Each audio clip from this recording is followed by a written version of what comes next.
ঘূর্ণিঝড় রেমালের প্রভাবে হাতিয়া উপজেলায় ব্যাপক পানি বৃদ্ধি পেয়েছে।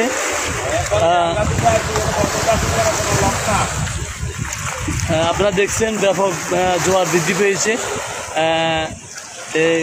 হয়তো বাতাস না থাকলেও ব্যাপক জোয়ার বৃদ্ধি পেয়েছে। হাতিয়া উপজেলার মেঘনা নদীতে ব্যাপক জোয়ার বৃদ্ধি পেয়েছে।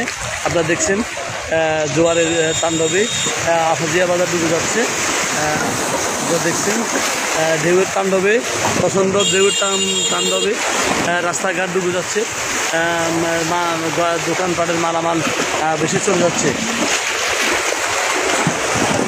এটা হাতিয়া উপজেলার আফাজিয়া এলাকা। ব্যাপক জোয়ার হয়েছে। ঘূর্ণিঝড় রেমালের প্রভাবে এই অবস্থা হয়।